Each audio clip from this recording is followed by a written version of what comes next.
Hello everybody, Glasshalf-Dead here, and today I'm unboxing Ravaged Lands, Corpsewrack Mausoleum. However, while I am unboxing this, it's not really the point of this video. The point of this video, as I hope I have adequately titled the thumbnail, is that I believe that what is going to occur, and what I'm about to show you in here, is what is going to make Warcry really stick around. Not just for Warcry itself, of course, but for Kill Team as well. Okay, let's unbox this very quickly. Here's a bunch of stuff. This is an old sprue. If we look... Where is it? Here we go. Games Workshop 2010. This sprue is now 9 years old. However, I've got to say... Okay, so this texture here, really soft. Not good. However, everything else on here is actually pretty crisp, and I actually think pretty cool. Like, you've got some roses on here, those are kind of soft on the detail, but all of these look like they are going to hold up to whatever brutality you put them through. I have not seen this kit before. In general, that's exactly the same sprue. So is that. So is that. This is different. In general, it's a nice little kit. I don't think I would really, it doesn't interest me hugely, but some parts of it do. Like, that's a cool statue. This gate looks pretty cool. It's these things, the small crypts that don't really interest me. Everything else, pretty nifty. And then you get this stuff in here. So you get all of the tokens. Now, obviously, the tokens are very good if you didn't want to buy the Warcry starter set. If you didn't want to buy that, you're a little bit crazy, I would probably say, because it's really good value for the terrain. But this gives you everything you need. And, of course, you get a board, which actually looks really good. I would say this is a higher... I don't know. I'm talking bollocks. But this looks like a higher resolution print than all of the Kill Team boards. Or maybe they just figured out how to use the artist properly. I don't actually know if it's a higher DPI or something like that. And that's everything you get. Except there's one more thing, which I've already opened. And let's take a look. Oh, this is good YouTube content. Nothing happening. I have nowhere to put this down. We have terrain cards. There are 36 in total. Why do we care about these? First, okay, so we already know...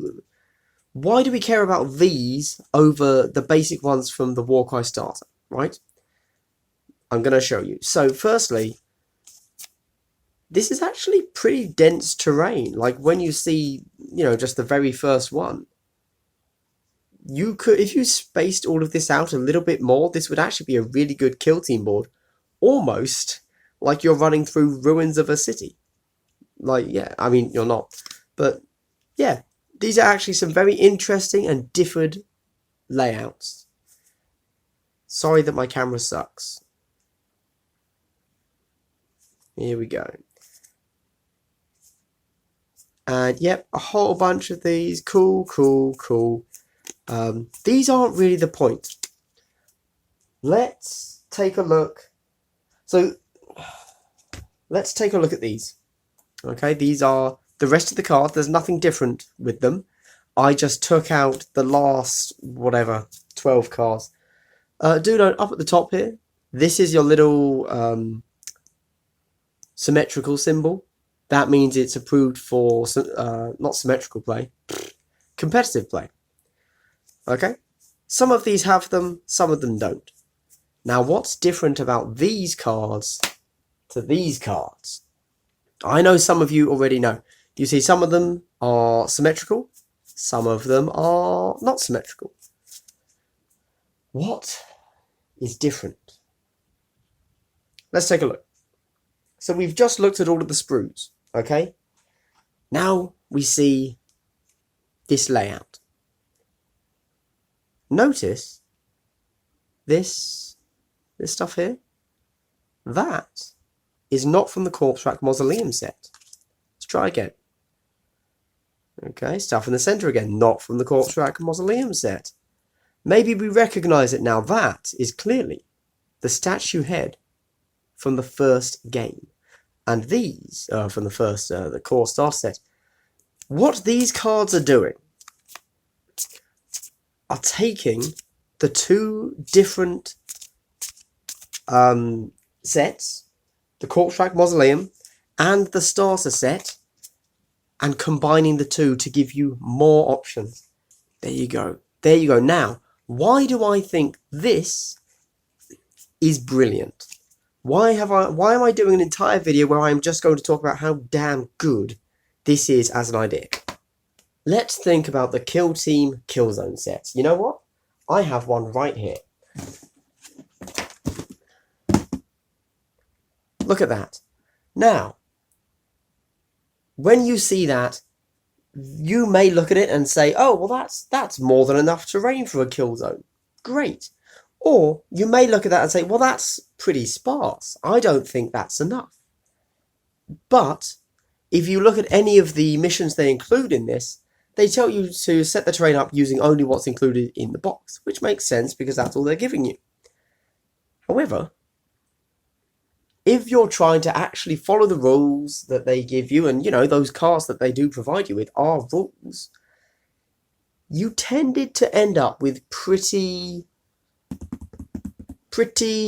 sparse boards in general. Certainly, I mean, this one actually isn't too bad. I recently played on this board using this terrain. It worked. It was acceptable. You put that big building into the center. Yeah, it was an okay board. What if you had the Wall of Martyrs? There was almost no line of sight blocking. That's generally bad. That's not good. You know, if you've watched my videos before, you already know that I'm a huge fan of this idea, which is taking a bunch of these cards, you know, all of these symmetrical ones, and saying, okay, these symmetrical ones, this is how I'm going to play Kill Team. I'm going to say, right, you know, draw randomly from these, boom, there, that's my Kill Team board. Now, why do I prefer this over just using, for example, one of the Corpsewrack Mausoleum ones that doesn't include any of the starter set? Fair question. And the reason for that is because you are not going to end up with a sparse board like you did in Kill Team. You get everything from the starter set. It assumes that you have access to that, and everything from whichever Ravaged Land, because that's what they're called, by the way. If that wasn't obvious, they are called Ravaged Lands. So you get everything for the two sets combined into one. Now, I actually don't much care for this set. I'm probably not going to build it, if I'm being completely honest. I do really like the Shattered Stormvault that is releasing next weekend, which is great. However, the Shattered Stormvault is, there's a few pillars, there's a few statues, but then it's basically just two flat plains. That's fine for Warcry, no issues, because Warcry isn't as reliant on ranged attacks blocking line of sight. But if you're looking at doing it with Kill Team, much as I just said here, you need more bits and pieces on the board. So, Shattered Stormvault, probably bad for that. But being able to take Shattered Stormvault and the Warcry starter set and combine them, that's going to be some amazing terrain. And it's going to be officially supported by Warcry. Or by GW, whatever you want to call it. Basically, I'm going to be having a lot of fun taking the Shattered Stormvault, building it up, and taking the Warcry starter set terrain, building it up, and using both of them. I think that would be a really, really great way to randomize your terrain for Kill Team, and specifically in my mind, Kill Team tournaments, as that's something I'm looking at building up at the moment and ways to run them properly. And I think that using Warcry plus using the Kill Team stuff is going to be a really, really solid way of doing it. You're going to get the randomization, which I think is a great thing. I know not everybody thinks that. And you're going to get officially supported by GW, which to my mind is a great way of saying, look, we're not even using custom rules. We're using something that GW says is okay. Now, obviously, the fact that I'm mixing Warcry with Kill Team doesn't kind of make sense. But let's ignore that. Let's ignore that. I think it's always good if you can fall back on the appeal to authority argument and say, look, GW says it's okay. I think that makes everything you want to do in a tournament or in just casual play much, much stronger and easier to sell to other people. Anyway, Corpsewrack Mausoleum, not for me, but I'm very, very excited about what this means for the upcoming Storm Vault, and we don't know what's going to be in the other Azerite Ruins pack. I'm not as excited about that as the Storm Vault. However, it might actually be the best one for Kill Team, because there's going to be a lot of line of sight blocking walls. I'm excited to see what happens. Anyway, this has been Glass Half Dead. Excited for the Ravaged Lands and Warcry melding with Kill Team in general, even if I'm not excited for the Corpsewrack Mausoleum. Hope you've had a great day. Hope you continue to have a great day. Glass Half Dead saying goodbye.